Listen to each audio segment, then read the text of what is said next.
favor, do seu sofrer participar, da sua obra vou cantar, meu Salvador. Nós possamos entender claramente que nós já não vivemos para nós mesmos, né? Porém, para que isto me aconteça, tenho que morrer. Olha aí, ó. Já não sou eu quem vive, mas Cristo vive em mim. Porém, para que isto não me aconteça, tenho que morrer. Para que a gente possa cumprir a Bíblia, obedecer a palavra de Deus, a gente precisa morrer, gente. Nós queremos realizar a nossa vontade, aí a vontade de Deus, muitas vezes nós temos boas intenções. Eu tento fazer isso, eu tento fazer aquilo, mas não consigo. Por que não consegue? Por que não consegue ser fiel a Deus? Por que pessoas falam, eu tento, mas não dou conta? Eu faço isso, mas eu tenho tentado e não tenho conseguido. E usa de argumentos, muitas vezes até bíblico, para poder justificar uma falha, um erro, um defeito, um problema, uma prática pecaminosa, não é verdade? Nós temos que entender que o motivo pelo qual eu e você não conseguimos obedecer a palavra, porque a palavra de Deus, muitas vezes ela é colocada como algo impossível de ser realizado. Eu já vi pessoas falar assim, pastor, não existe ninguém que consegue cumprir a Bíblia. Não tem crente nessa terra, cristão nessa terra que consegue obedecer a palavra. Mentira! Você acha que Deus ele iria colocar algo nessa palavra que nós não pudéssemos obedecer, irmãos? Você acha que Deus iria colocar algo na Bíblia que estivesse longe do alcance nosso de obedecer?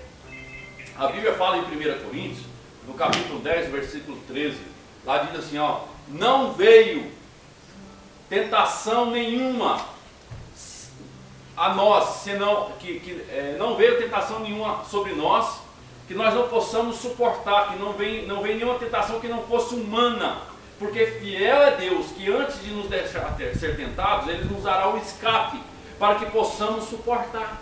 1 Coríntios 10, 13. Então o que acontece?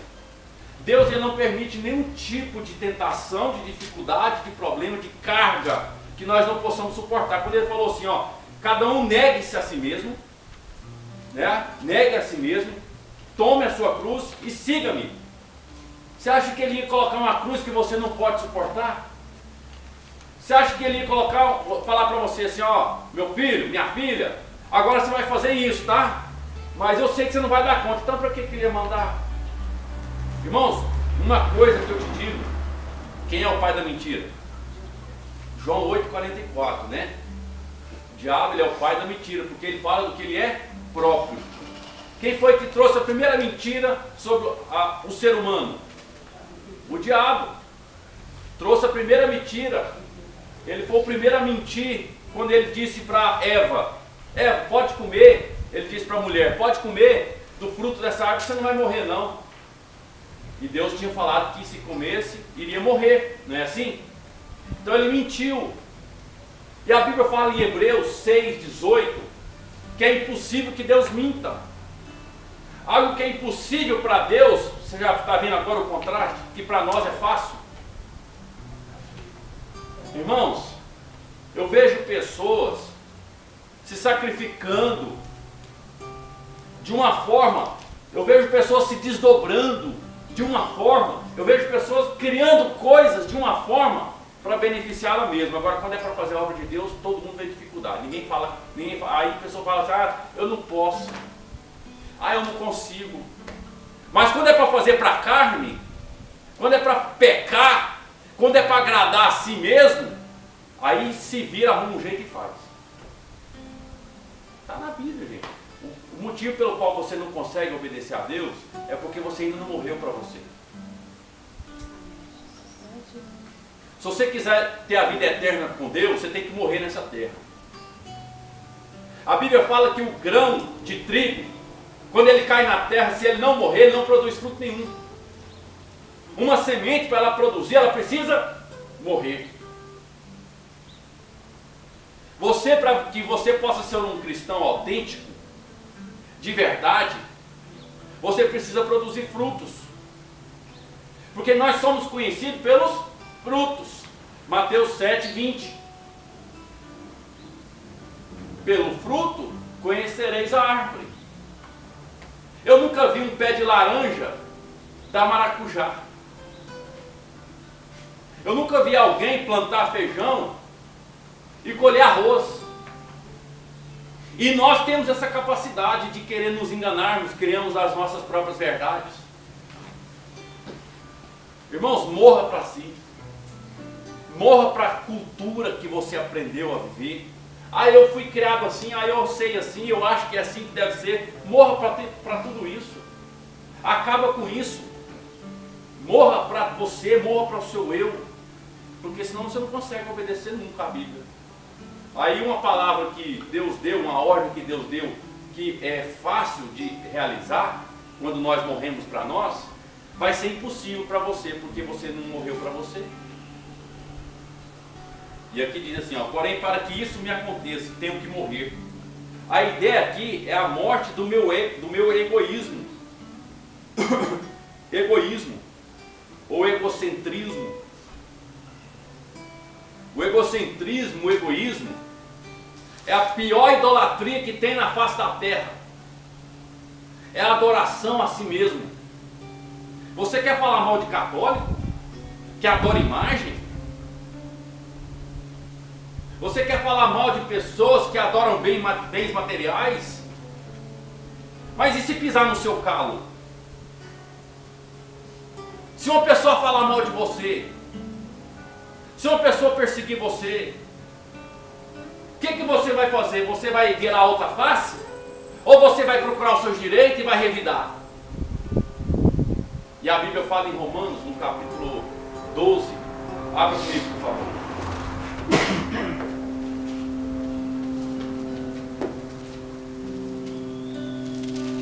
Versículo 19.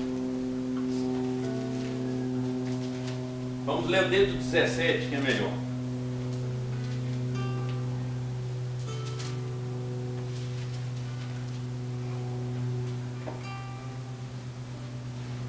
A ninguém torneis mal por mal, procurai as coisas honestas perante todos os homens. Se for possível, quando depender de vós, tenham paz com todos os homens. Não vos vingueis a vós mesmos, amados, mas dai lugar à ira, pois está escrito, minha vingança eu retribuirei, diz o Senhor.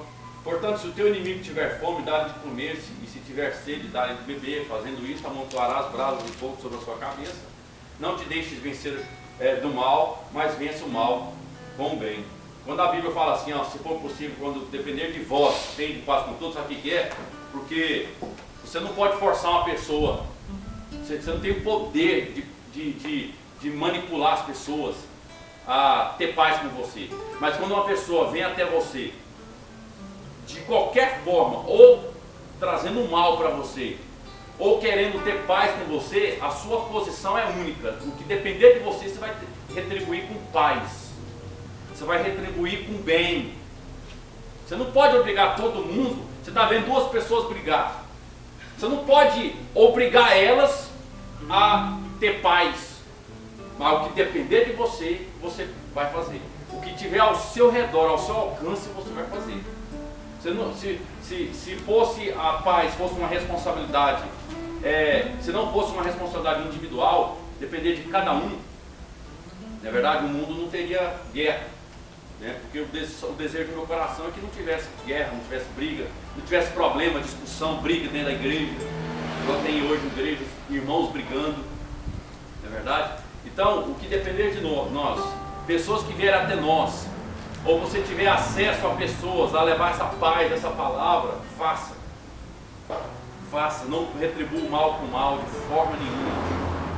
Então, é um princípio para quem morreu para si mesmo. É um princípio para quem não vive mais para si. Não é fácil, mas é possível. Amém. É possível. E cada vez mais que você se aproxima de Deus, e cada vez mais que você se enche do Espírito Santo de Deus, a Bíblia fala lá em Gálatas 5,16, andai em espírito, aí você não vai satisfazer a concupiscência da carne, os desejos da carne. Agora você está andando na carne e fala assim, ah pastor, eu não consigo, quando eu vi eu já falei. É porque está na carne, é porque não está andando no espírito. Nós temos que nos render Nós temos que nos render a Deus. Nós temos que nos render ao poder do Espírito Santo na nossa vida. Nós temos que andar fala de cotidiano, de diariamente, constantemente. Não pode ser somente num culto, numa reunião ou numa campanha. Não, é todo dia. Porque se todo dia você andar com o Espírito Santo, você vai ver que quando você tiver problemas adversos com pessoas, vai ser fácil você perdoar. Vai ser fácil você plantar amor. Vai ser fácil, você vai estar cheio de amor para dar. Você pode impactar pessoas. Irmãos, eu tenho experiência com pessoas que vêm até mim tirar satisfação, brigar, ou tentar chamar, ou falar mal de outra pessoa. E eu chegar e falar assim: fulano, não vou discutir, você me perdoa? Você está certo, me perdoa. Ou então, fulano, perdoa fulano. Libera perdão, não adianta discutir, para que brigar? Arrumar desculpa, argumento, para que? Perdoa. O diabo na hora ele sai. O poder da palavra perdão é expulsar demônio. O demônio da confusão, da briga, da contenda sai na hora. Sai na hora. Mas nós precisamos morrer para nós mesmos para fazer isso. Porque o nosso eu, a adoração a si mesmo, a idolatria, irmãos, a idolatria de muitos cristãos tem sido o eu, o egocentrismo. E não pode isso acontecer. No momento em que eu entreguei minha vida a Cristo e o recebi como meu Senhor e Salvador no mundo espiritual, eu morri para o pecado, para a minha carne, para o mundo e para Satanás. Olha aí, um dos maiores inimigos da vida cristã é o nosso ego, o que significa nosso desejo pessoal. A Bíblia chama esse inimigo de carne. O apóstolo Paulo descreve essa luta interior da seguinte maneira: pois a carne deseja o que é contrário ao Espírito, e o Espírito o que é contrário à carne. Eles estão em conflito um com o outro, de modo que vocês não fazem o que desejam. Na vida cristã, a única forma de vencer e reconhecer que já estamos crucificados com Cristo é isto. E isto tem diversas implicações. Vou separar apenas duas. Olha aqui para mim, por favor. Não tem meio termo. E nós estamos inventando meio termo. Você já viu aquela história de que por exemplo, esse exemplo, vou dar um exemplo aqui, esse muro que está aqui do seu lado aqui, ó. Muitos cristãos estão em cima dele. Do lado de lá está Satanás e os demônios, e do lado de cá está Deus.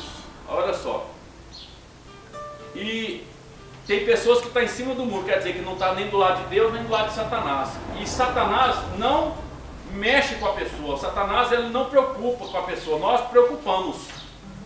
Nós que estamos do lado de Deus, do lado da palavra de Deus, nós estamos tentando tirar as pessoas de cima do muro e trazê-las para cá. Mas Satanás e os demônios, eles não importam, eles não se incomodam com pessoas que estão em cima do muro. Sabe por quê? Porque ficar em cima do muro é não estar do lado de Deus igual. E nós muitas vezes criamos esse meio termo. Eu não faço isso, mas faço aquilo. Eu estou tentando de um jeito, mas não deu certo, eu vou tentar de outro. Nós criamos argumentos para não ficar completamente dentro da palavra, do lado de Deus. Nós muitas vezes criamos desculpa para nossos pecados. Nós não queremos morrer para nós mesmos completamente. Algumas coisas você pode analisar. Algumas coisas para Deus você faz bem feito, outras você é um derrotado. Por quê? Porque você não morreu naquela parte que você é um derrotado, que você não consegue obedecer a Deus, é porque o seu eu está predominando. Você tem estado em várias situações na sua vida em cima do muro. Você não está completamente afundado na lama, mas você está com o pé na lama. Não tem jeito, não tem meio termo. A Bíblia fala em 2 Coríntios, no capítulo 5, versículo 14, que o amor de Cristo nos constrange, julgando nós isso, que Cristo morreu por todos, logo todos morreram, para que todos aqueles que vivam, não vivam mais para si, mas viva para aquele que por ele morreu e ressuscitou. Então, se você aceitou a Jesus, se você é um cristão, você não vive mais para você. Se tem alguma coisa aí que você está vivendo para você, é porque você está em cima do muro. Ou você é um cristão completo, ou você é meio termo. Meio termo, o diabo está feliz. Se você não faz o que você deve fazer, você está em pecado. A Bíblia diz em Tiago capítulo 4, versículo 17: aquele, pois, que sabe o bem que deve fazer e não faz, comete pecado. A pessoa que sabe o que deve fazer e não faz, ela está em pecado, ela está em cima do muro. Abra a Bíblia em Apocalipse capítulo 3, por favor.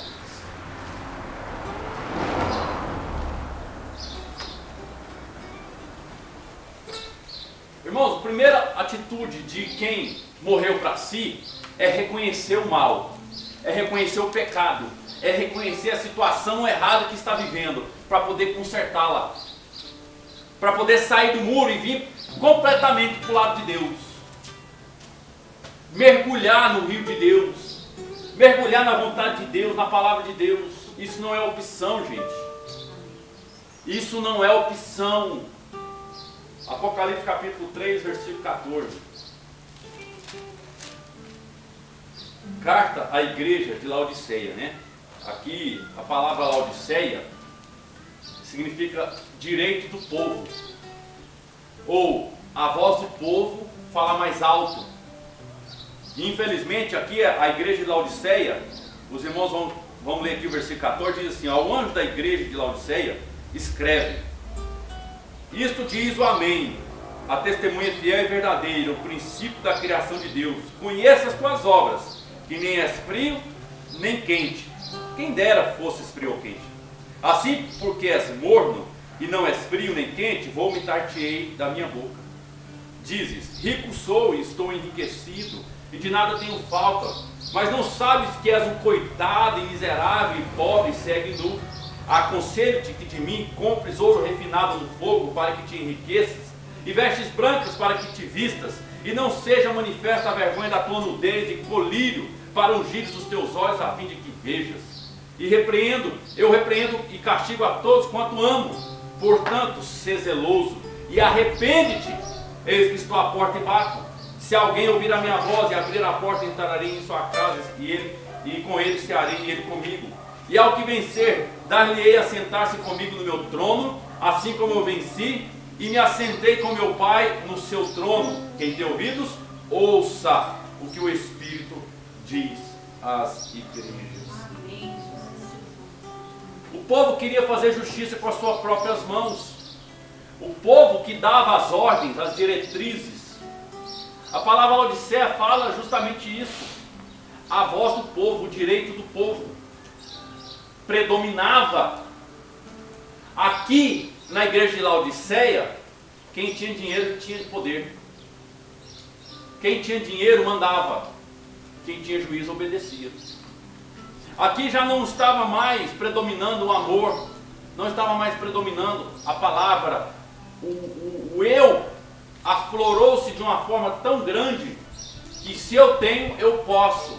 Se você não tem, você não pode.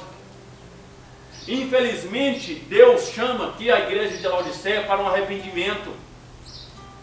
Que mesmo com riquezas, bens materiais ou poder aquisitivo, ou mesmo que você seja rico, preste atenção, mesmo que você seja rico em uma área na sua vida, mesmo que aquilo que você faz, você é bom naquilo que você faz, você não pode depender disso. Você tem que esvaziar-se. Você canta bem, você toca bem, você é um bom empresário, você é um bom patrão, você é uma boa pessoa, você executa bem o seu cargo, a sua função, você tem uma boa posição social, você executa muito bem, você é um ótimo cidadão, mas você não pode fazer disso a sua religião. Você não pode fazer disso de forma nenhuma uma arma ao seu favor. Você tem que diminuir de você mesmo, você tem que tirar tudo, se despir, porque a Bíblia fala que quem está dependendo da sua própria capacidade, está nu, não está vestido com vestes brancas, Não está como aqui a palavra fala, aconselho-te que de mim compres ouro refinado no fogo, para que te enriqueças, e vestes brancas para que vistas. Aqui está falando claramente que nós não podemos falar e não ser. Falamos uma coisa e não agimos. E não seja manifesta a vergonha da tua nudez. Sabe o que é isso? É você falar que você tem Deus e nas suas atitudes você não ter Deus. É você não deixar Deus predominar sobre aquilo que você é bom. É você não usar a capacidade que Deus te deu para glorificar Ele, mas para você se enaltecer. Se você entender que não é a sua capacidade que vai te levar a algum lugar, mas que se você entender que Deus te capacitou para que você possa glorificar Ele, e Deus vai te levar a algum lugar, e Deus que vai te honrar, é Deus que vai te abençoar, não é você, não é seu esforço, porque isso é egocentrismo, isso é egoísmo, isso você não morreu para si mesmo.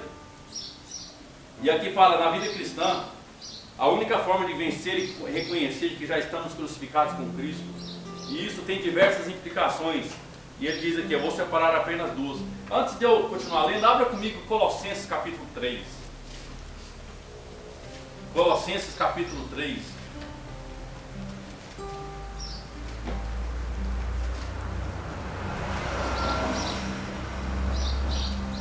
Se você não morreu para você mesmo, você não é convertido. Se você ainda coloca os seus planos em primeiro lugar, como prioridade, você ainda não converteu. Se você coloca os seus problemas em primeiro lugar, você ainda não converteu. A única forma de morrer para Deus é através da cruz. O evangelho sem cruz é um evangelho falso, mentiroso. E a Bíblia, quando a Bíblia fala de cruz, as pessoas pregam cruz como se fosse só algo que alguém conseguiu morrer na cruz do Calvário. Esse alguém é Jesus Cristo para te dar a vitória. Por isso que Jesus Cristo morreu. Você já viu aqueles pastor pregando assim? Eu já vi. Jesus Cristo morreu na cruz do Calvário para te dar vitória. Jesus Cristo morreu na cruz, Ele carregou aquela cruz, Ele sofreu para te fazer vitorioso, para te fazer próspero, para te fazer isso, para te fazer aquilo outro. Irmãos, olha aqui para mim, por favor, olha o que nós vamos ler agora. Colossenses capítulo 3. Portanto, se fostes ressuscitados com Cristo, buscai as coisas que são de cima, não as que são aqui da terra, ok? Onde Cristo está sentado à destra de Deus, pensai nas coisas que são de cima, e não nas que são da terra, pois morrestes, e a vossa vida está oculta com Cristo em Deus. Quando Cristo, que é a nossa vida, se manifestar, então também vós vos manifestareis com Ele em glória. Fazei, pois, morrer a vossa natureza terrena, a prostituição, a impureza, a paixão, a vil concupiscência, a avareza, que é a idolatria. Por essas coisas vem a ira de Deus sobre os filhos da desobediência. Nelas também em outro tempo andaste, quando a vossa vida era dominada por elas. Agora, porém, despojai-vos também de tudo, da ira, da cólera, da malícia, da maledicência, das palavras torpes da vossa boca. Não mintais uns aos outros, pois já vos despistes do velho homem como os seus feitos, e vos vestistes do novo, que se renova para o conhecimento segundo a imagem daquele que o criou. Se você quer ser imagem semelhante de Deus, você tem que morrer para você mesmo. Você não pode falar de cruz. Olha aqui, irmãos, não fale de cruz. Não fale de cruz, que Cristo morreu na cruz do Calvário, sem você se ver naquela cruz. Se você ressuscitou com Cristo, se você é um novo homem, a Bíblia fala em 2 Coríntios 5,17. As coisas velhas já passaram, tudo se fez novo. Aquele que está em Cristo, nova criatura é. As coisas velhas passaram, tudo se fez novo. Quem é nova criatura? Quem vai morar no céu? Você vai morar no céu? Você é nova criatura, então sabe onde é que é o seu lugar? Na cruz.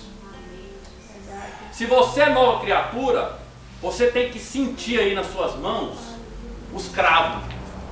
Você tem que sentir aí nos seus pés o cravo, o prego que crucificou Cristo.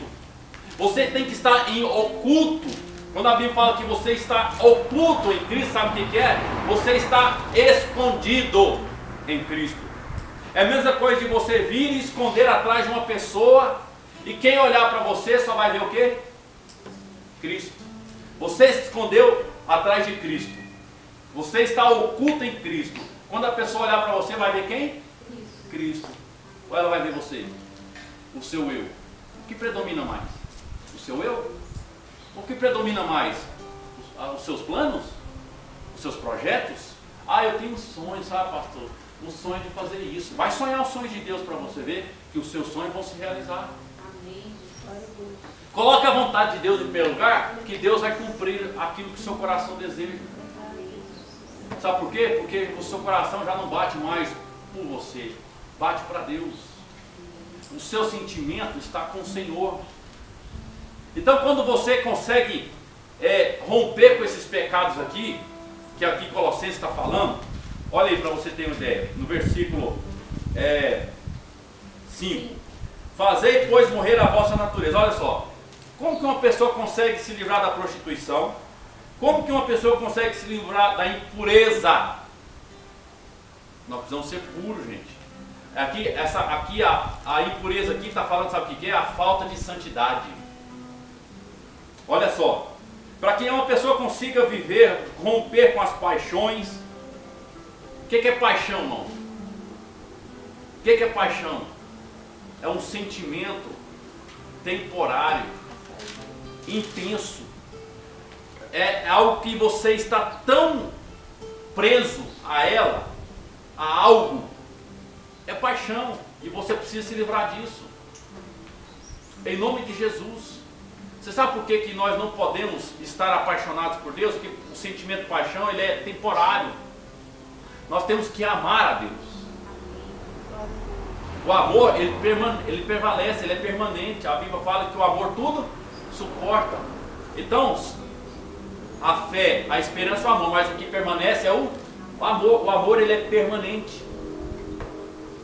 Então não seja enganado, tem pessoas que estão bem com Deus uma hora, outra hora não está. Por isso que tem pessoas que, quando converte, quando aceita Cristo, ela está muito bem com Deus, está feliz com Deus, está amando Deus. Mas com o passar do tempo ela vai se esfriando. Aquilo ali não era amor, aquilo era uma paixão momentânea. Tem pessoas que são meros espectadores, pessoas que são, como é que eu posso explicar? Pessoas que são, que gostam de ser evangélico, gostam de amigo do evangelho, é verdade, amigo do evangelho, da Bíblia, mas não tem uma intimidade, não se aprofundou. Hã? É o modismo, Então, pessoas que são, se adaptam, mas elas não vivem o que a Bíblia diz. Ela vai se adaptando, mas não vive. Nós precisamos entender, para que esses pecados possam ser abolidos da nossa vida, nós precisamos morrer, gente. Não tem outro recurso, não tem outro jeito. Olha, ó, a vil concupiscência, a avareza, que é a idolatria. O que é a avareza? É ganância. De querer ter, possuir as coisas. De querer adquirir coisas. É idolatria. Aí vem a pessoa que quer falar de católico, que adora imagem. E você acha que teoria de prosperidade é o que, irmão? Idolatria. Se eu fazer de um culto que é a Deus, se eu entender que a Bíblia diz em Abacuque 3,17, ainda que a figueira não floresça, não haja gado nos currais, ainda que não haja mantimento na despensa, ainda que não haja fruto na vide, mesmo assim eu me alegrarei no Senhor. Quer dizer que eu não sou movido a resultado. Eu não sou movido a resultado positivo, ainda que o resultado seja negativo, mesmo assim eu vou ser fiel, vou adorar o Senhor como Ele merece. Agora as igrejas ensinam teoria de prosperidade fazem disso um fundamento. Isso é adoração a si mesmo, que todo crente tem que ser rico. Se a pessoa passa de caminhonete nova, ela é abençoada, mentira. Vai saber como é que ela ganhou aquele dinheiro também. Cuidado, gente. A bênção, a prosperidade não é o estado financeiro que a pessoa se encontra, é o estado espiritual que ela está. Se ela está no estado de salvação, ela é rica. Se ela está no estado de condenação, ela é pobre. Abra a sua Bíblia em Provérbios capítulo 13.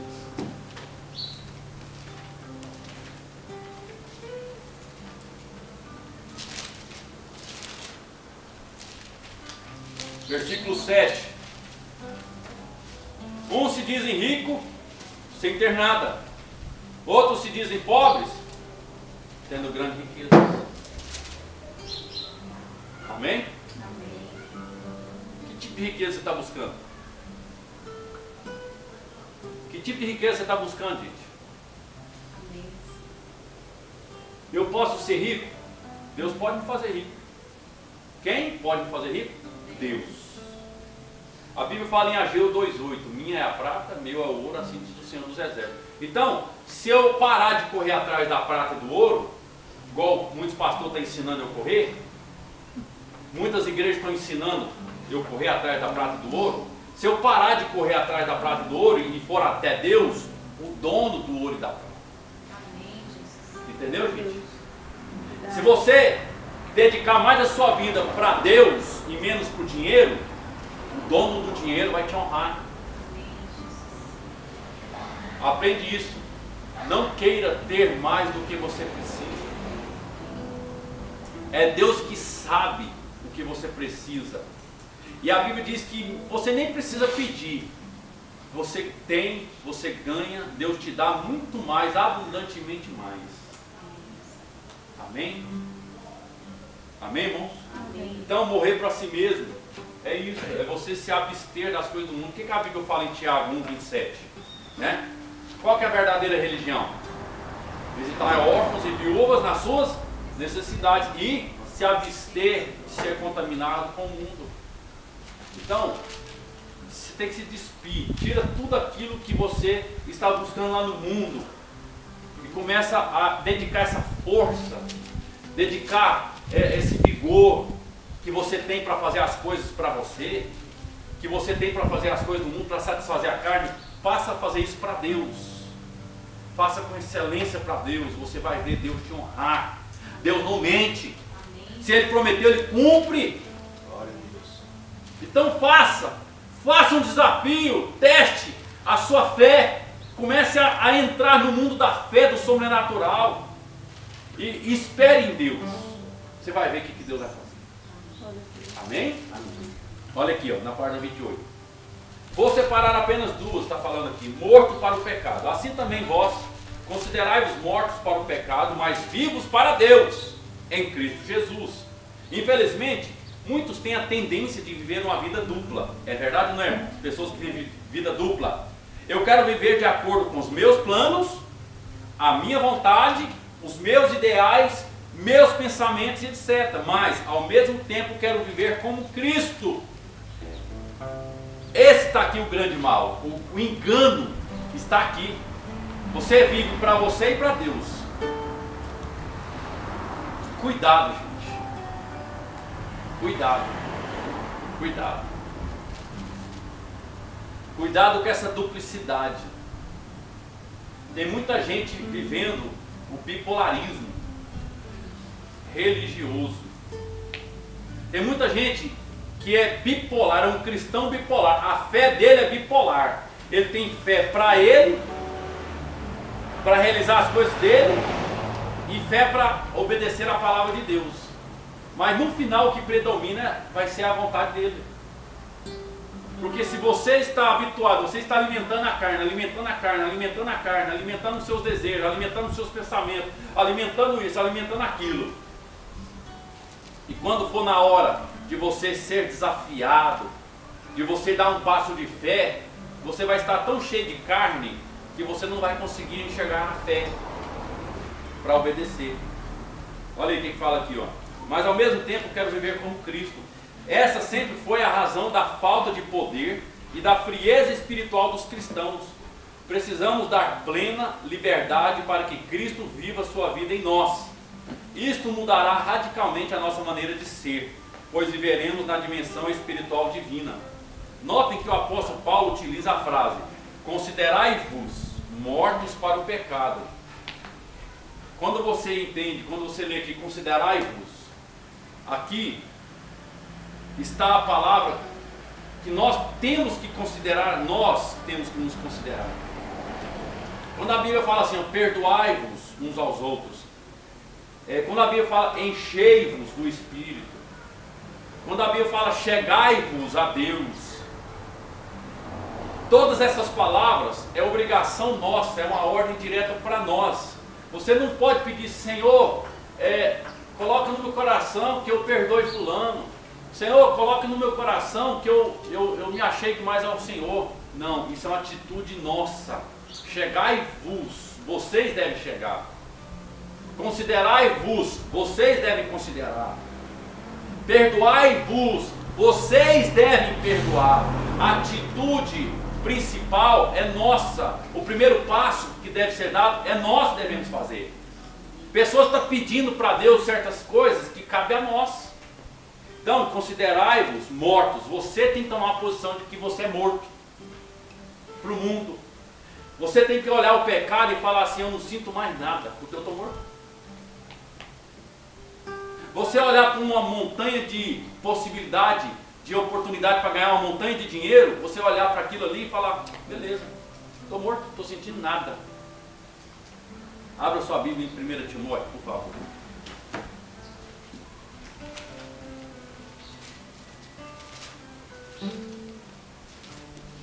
Capítulo 6.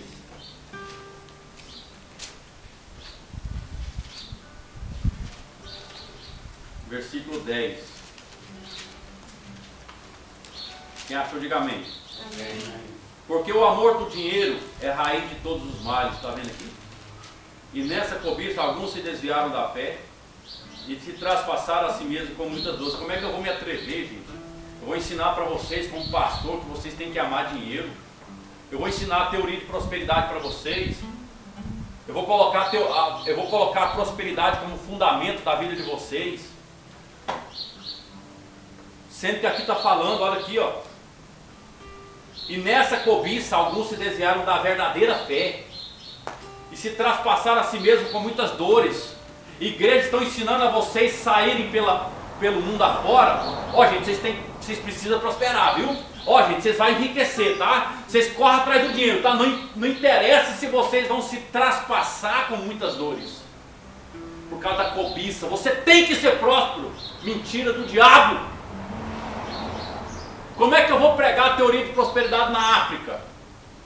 Eu vou lá em Moçambique, eu vou lá em Malawi, eu vou lá no Guiné-Bissau, eu vou lá em países pobres que vivem abaixo da linha da pobreza, eu vou lá no sertão nordestino do nosso país, cidades que estão abaixo da linha da pobreza, e vou pregar a teoria da prosperidade, irmãos. E vocês são pastores, ladrões, que fazem você trabalhar para eles, para você trazer dinheiro para eles.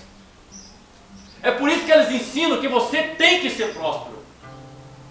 Irmãos, eu prefiro ensinar a vocês que o caminho é a santidade.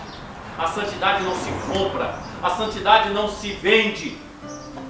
A santidade é para Deus, ela é eterna.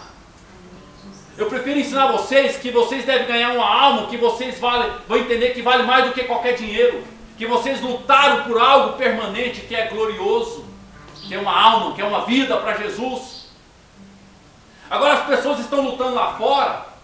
Tem pessoas que falam assim, ó, eu não tinha nada, hoje eu tenho 10 lojas. Eu comecei trabalhando com carro, eu tinha um carro, agora eu tenho uma concessionária de carro. E acha que vai para o céu por isso. Quantas almas que ela ganhou para Jesus? A Bíblia fala em Provérbios, no capítulo 10, no versículo 22, que a bênção do Senhor é quem enriquece e não acrescenta dor. Tem pessoas que já nem coluna não tem mais, de tanto trabalhar. Tem pessoas que já não têm mais saúde física de tanto trabalhar. Tem pessoas que é enferma e vai ficar enfermo pro resto da vida de tanto trabalhar. Olha para o patrimônio, aquela riqueza, a garagem cheia de carro, fazenda cheia de boi, e anda assim, ó. Anda assim, ó, não dá conta de adorar a Deus direito, não dá conta de ganhar uma alma para Jesus, não dá conta de fazer a obra missionária, porque é muito fácil nós mandarmos. É muito fácil a gente arrancar dinheiro do bolso e falar assim, vai lá e faz. Abra sua Bíblia em Romanos capítulo 12, capítulo 14, versículo 12.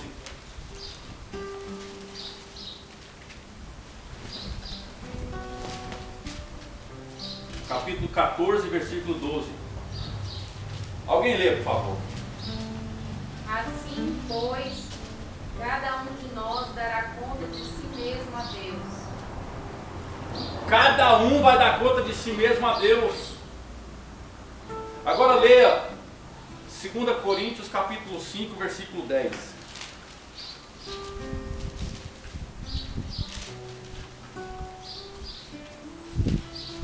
Lê, por favor. Portanto, conhecendo o temor do Senhor, 2 Coríntios 10, capítulo 5, versículo 10. porque é necessário que todos nós sejamos Quem? Só um minutinho, quem?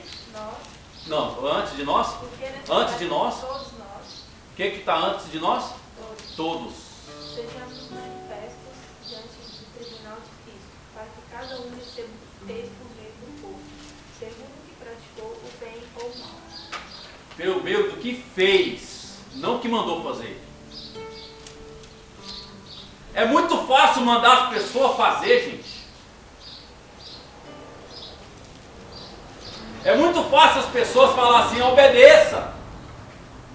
É muito fácil falar assim para as pessoas, olha, nós precisamos, gente, tá todo mundo aqui, ó. Todo mundo, vocês aqui, ó. Vocês estão aqui, ó. Todo mundo aqui, ó. Eu também, todos nós. Estamos cheios de argumento. Quando uma pessoa vem para você com um problema, aí você fala assim, ó, não, é fácil, a pessoa tem que fazer isso, isso e isso. O fulano está com um problema. Vamos reunir para resolver o problema do fulano? O fulano tem que fazer isso, isso e isso. Nós somos perfeitos em dar conselho. Nós sabemos exatamente a conta. 2 mais 2 é igual a 4. Nós sabemos exatamente o resultado se a pessoa fizer A, B e C. Nós sabemos exatamente o que a pessoa precisa fazer. Nós somos expert em dar conselhos. Mas olha para você agora. Olhe para você se você faz o que você sabe que deve fazer. Olha para você se você obedece como a Bíblia fala. É muito fácil falar, ô fulano, faz isso. Fulano, começa a fazer isso para você. Tá certo, gente. Pregar a palavra é o único recurso, mas vivê-la é a melhor forma de pregar. Existe eu não sei, não sei quem foi que falou, não sei se foi Agostinho, pastor. Falou assim, ó, eu prego o evangelho, e se pregar o evangelho, se for preciso eu uso palavras.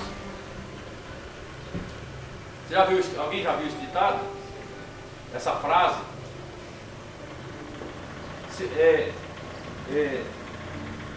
A minha vida é pregar o evangelho. Acho que falou alguma coisa nesse sentido. Se for preciso eu uso palavras quando precisar. Quer dizer, ele vive pela vida dele. A vida dele é uma pregação. Ele pratica. Olha só, irmãos, preste bem atenção. Uma pessoa está com um problema. Você chega para ela e fala assim, ó, faz isso porque eu fiz, deu certo. Fulano, deixa eu te falar, eu já vivi essa situação. Faz assim porque eu faço assim também e está dando certo. Não é diferente? É diferente ou não é, gente? Agora eu pego e falo aqui, ó, gente, a Bíblia fala assim, ó, que você deve fazer isso, viu, Tiago? Faz isso, viu, Marco? Faz assim, a Bíblia fala isso. E eu não faço. É muito fácil, gente. Morrer para si mesmo é você viver a palavra. Em nome de Jesus. Em nome de Jesus. Que nós possamos entender que a responsabilidade de cada um aqui é fazer aquilo que você sabe que você deve fazer, para a glória de Deus. Amém? Página 29 aí. Considerai-vos mortos para o pecado. Claro que todo cristão está vulnerável ao pecado. Pode cometê-lo, mas não deve. Naturalmente, isso deveria ser uma exceção à regra. Muitos cristãos estão vivendo na prática do pecado e o pior é que não têm a convicção do Espírito Santo e continuam nessa prática dando mau testemunho e deturpando o cristianismo. O verdadeiro cristão sente nojo do pecado e possui um ardente desejo de santidade e comunhão a Deus. Olha aqui para mim, irmãos. Quando Deus falou assim para o homem, primeiro homem, para Adão, falou: Adão, você pode comer de todas as árvores aí, ó, tudo. Dessa árvore aqui, ó, do conhecimento do bem e do mal, você não come não, tá? Quer dizer, não coma dessa árvore, mas de todas as outras pode comer. Quer dizer, olha o que nós estamos falando. Eu não como dessa árvore aqui não. Eu não bebo, eu não fumo, eu não faço isso, eu não faço aquilo outro, mas eu não me alimento das outras árvores. Quer dizer, deixar de fazer o mal não é suficiente, tem que fazer o bem também, gente. Então, odiar o pecado, odiar o fruto que leva à morte, mas também amar, desejar a santidade, se alimentar com as coisas de Deus, com os frutos de Deus, com a palavra, com a prática da palavra. Deixar de fazer o mal não é suficiente. Tem muita gente que está se gabando aí, eu não faço isso, eu não faço aquilo, eu não faço aquilo, eu não faço aquilo. Ontem nós ouvimos um testemunho de um irmão que achou um celular e devolveu. Hoje a honestidade virou testemunho. Honestidade é obrigação. Pregar a palavra é obrigação. Viver a palavra é obrigação. Hoje nós estamos querendo, olha só como é que é, nós sentimos que nós merecemos uma medalha de honra ao mérito porque nós obedecemos a Bíblia. É obrigação, gente. Rejeitar o pecado e viver para Deus é uma obrigação. Não tem nada de honrável e não de honra ao mérito, não. É obrigação. A pessoa, olha só, eu achei o celular. Eu devolvi. É uma atitude boa, não é, irmãos? Que tem muito cristão aí que está pegando o celular, né? Se achou, não devolve. Tem ou não tem? Dentro da igreja já aconteceu isso. A pessoa perdeu o celular dentro da igreja e não achou mais. Ninguém teve coragem de devolver dentro da igreja. Mas que essa atitude possa ser uma atitude normal na nossa vida. Normal na nossa vida, gente. A honestidade, ela não é só simplesmente quando eu acho algo que não é meu e devolvo e procuro o dono. Não. Você acha certo eu ser honesto em algumas áreas e em outras não? A honestidade, por exemplo, você sabe que você deve ser obediente a Deus e você não está sendo, isso é honesto? Se você está rompendo com a palavra de Deus e não está cumprindo com a palavra de Deus, isso é honestidade? Não é, gente.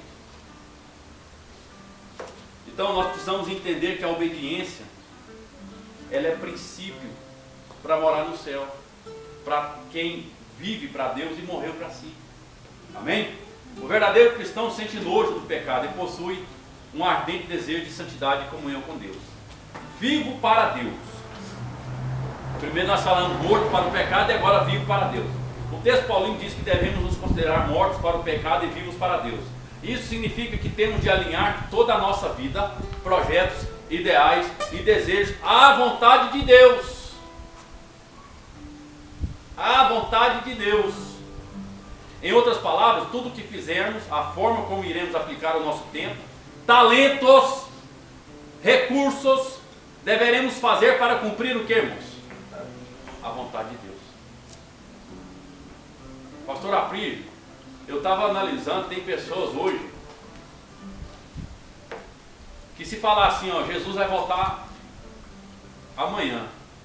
Pessoas falam assim, não volta amanhã não, Jesus, porque eu estou terminando de construir minha casa. Não, eu tenho que formar os meus filhos. Ah não, eu tenho que agora em vez de julho, agora eu vou pescar no Araguaia. O meu sonho é conhecer, eu tenho que ir para a Europa, ainda conhecer a Europa. Não volta amanhã não, Jesus. Tem pessoas que não amam o céu. Tem pessoas que acham que essa terra é permanente, que o prazer terreno é tão grande que fala mais alto do que o prazer celestial. A Bíblia fala em Filipenses, no capítulo 3, versículo 20, que nós devemos desejar. Abre aí comigo. Filipenses 3:20, que fala da pátria. A nossa pátria não está aqui na terra. A nossa pátria, ela está nos céus, de onde esperamos o Salvador, o Senhor Jesus Cristo. Hebreus 11, versículo 16.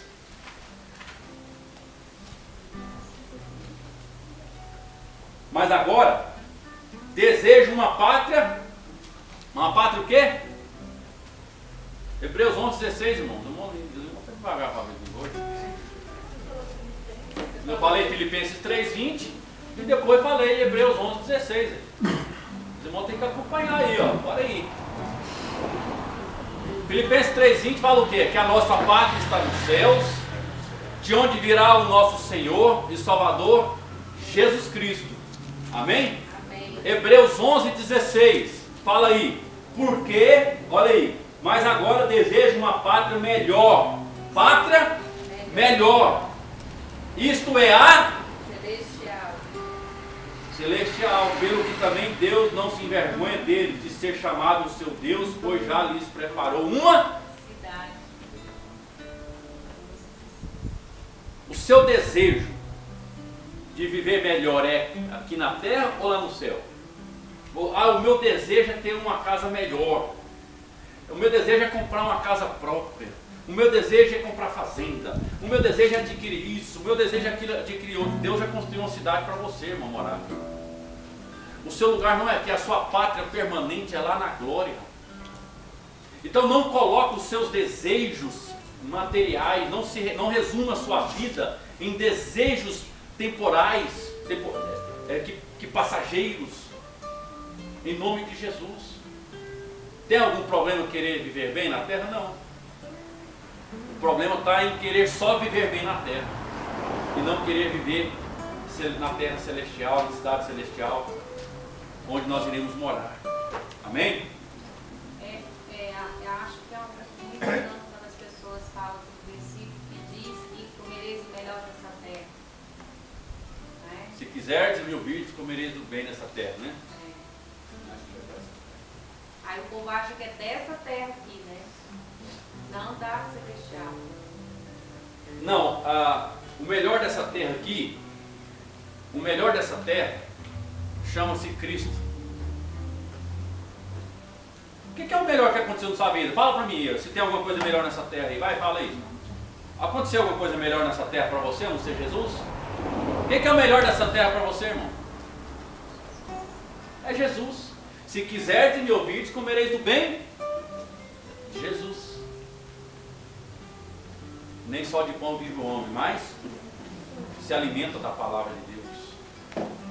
Vinde a mim todos vós que estáis cansados, sobrecarregados, que eu vos aliviarei. E melhor, a terra, nada nessa terra consegue aliviar. Bem rico, milionário, bilhardário, pulando de prédio e se suicidando.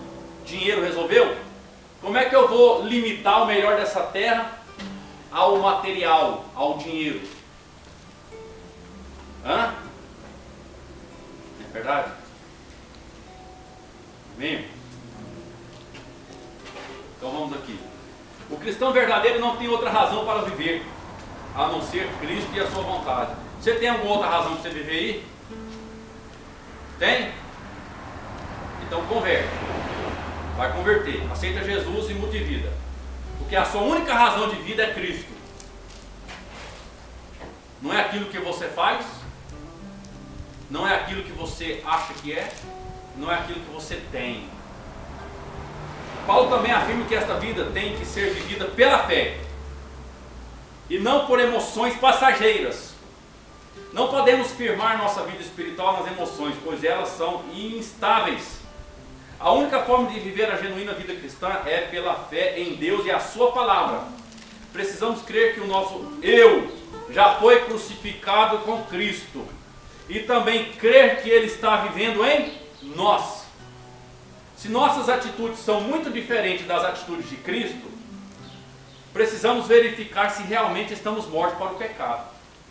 Deixa eu te perguntar aqui para mim. Você acha que Cristo faria o que você fez de errado essa semana? Você acha, irmão? Aquilo que você fez de errado, você acha que Cristo faria?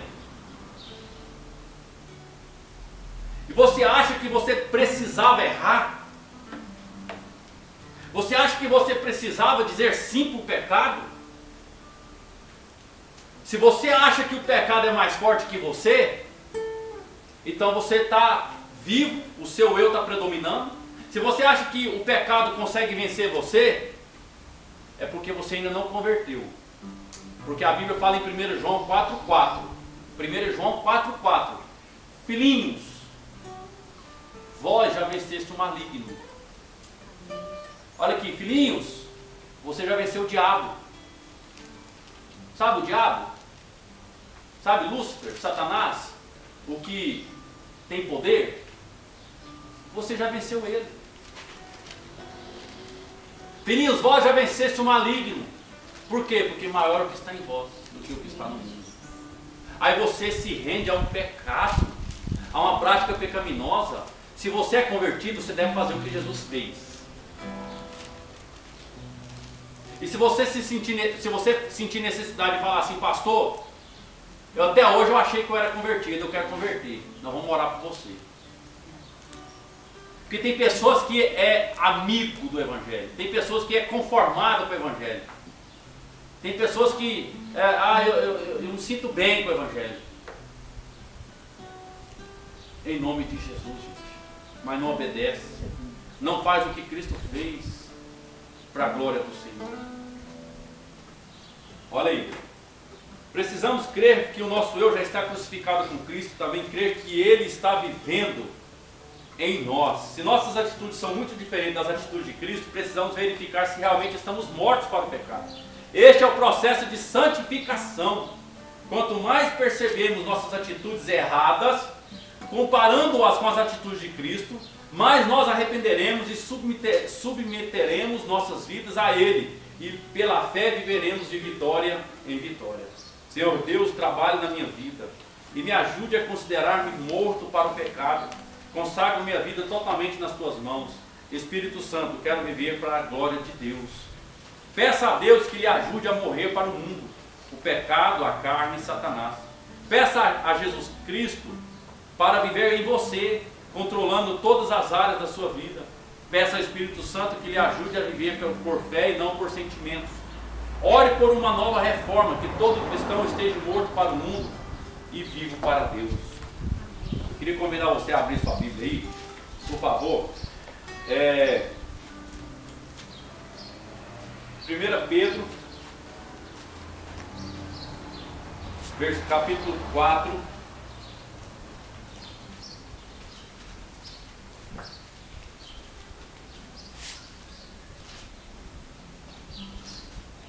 Amém? Amém. 1 Pedro, capítulo 4, eu vou ler bem devagar essa leitura.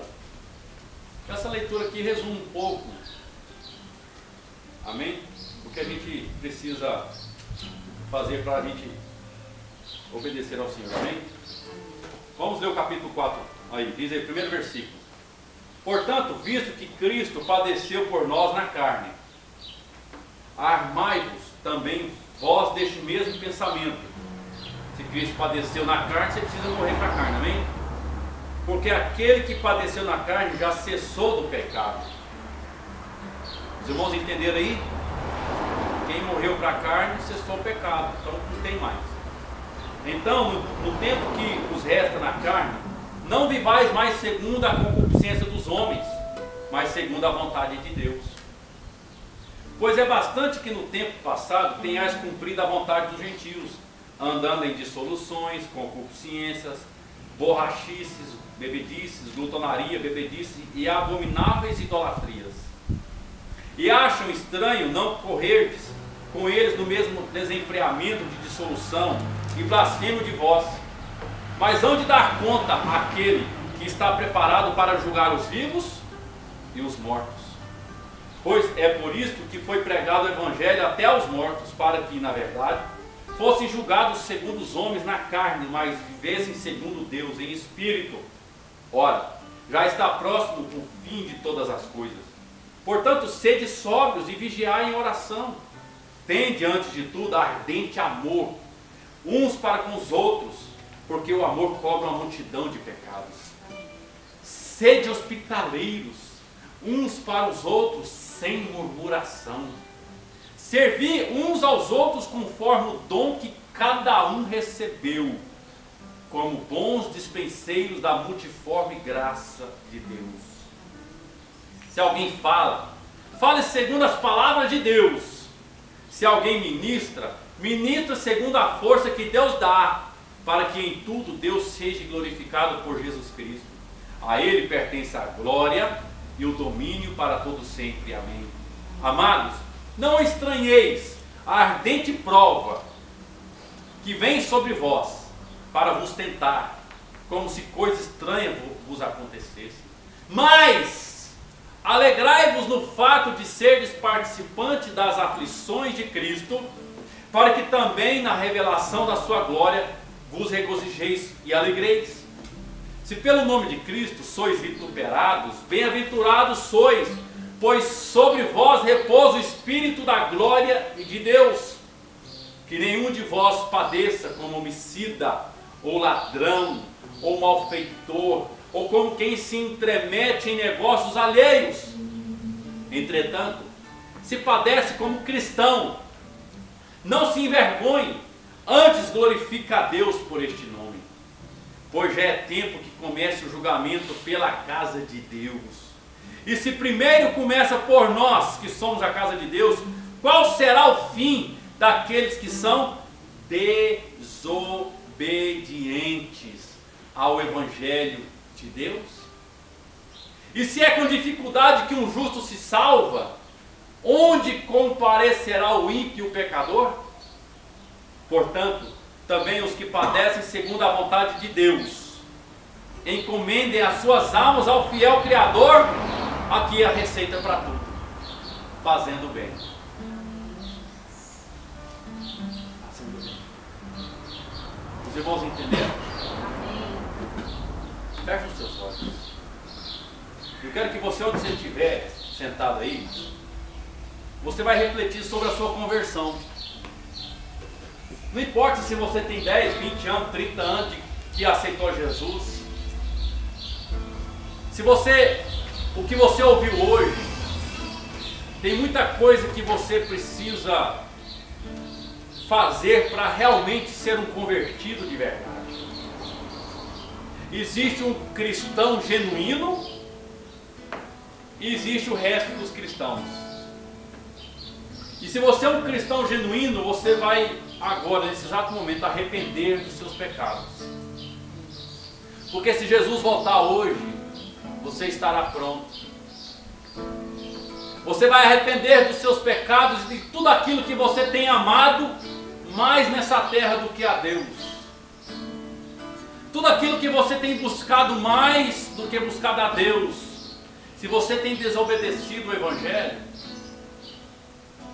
você vai arrepender da sua desobediência e vai começar a fazer um compromisso e converter de verdade. Converter é você deixar um caminho que você estava seguindo e ir para um outro completamente diferente. E esse caminho é Deus. Esse caminho é Jesus Cristo. Lembre que você, para que você possa ser convertido, você precisa estar crucificado com Cristo. E se seus braços estão crucificados, se suas mãos estão cravadas na cruz com Cristo, e os seus pés estão cravados na cruz com Cristo, quer dizer que a sua mão não faz mais aquilo que você quer. Quer dizer que os seus pés não vão em lugar nenhum aonde você queira ir. Por quê? Porque você está preso na cruz do Calvário.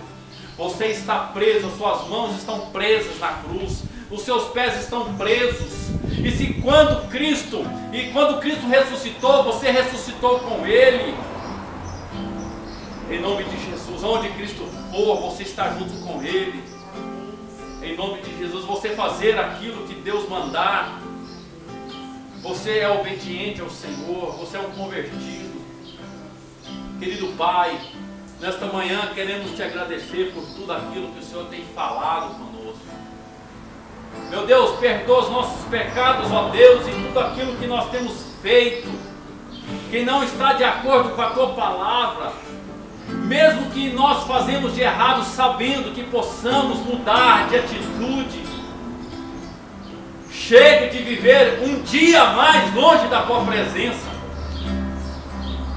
Hoje é um dia que podemos hoje tomar uma decisão de mudar a nossa vida, de andarmos de acordo com a Tua palavra, de agradar ao Senhor. Pai, eu aceito ser crucificado na cruz com o Senhor.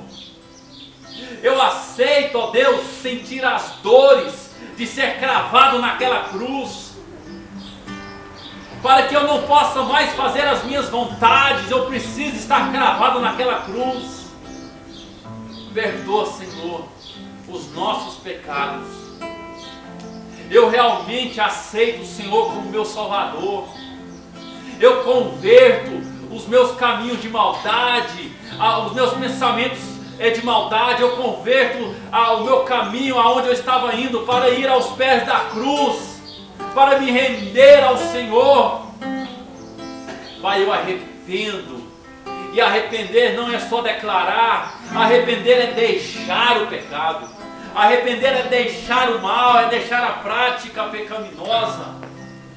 Em nome de Jesus. Se nós fizermos isso, nós temos simplesmente o Deus Todo-Poderoso em nosso favor. E eu pergunto, ó Deus, existe alguma coisa difícil do Senhor? Existe alguma coisa que o Senhor não possa fazer por nós? Se eu entregar a minha vida ao Senhor e assumir um compromisso contigo, o Senhor vai cuidar de mim. O Senhor vai fazer tudo ao nosso favor, porque estamos fazendo para a glória do Senhor. O Senhor vai usar ouro, prata, riquezas, terrenos, para que possamos usar para a glória do Teu nome. Porque nós arrependemos, porque nós não estamos correndo mais atrás de mais nada dessa terra. Em nome de Jesus.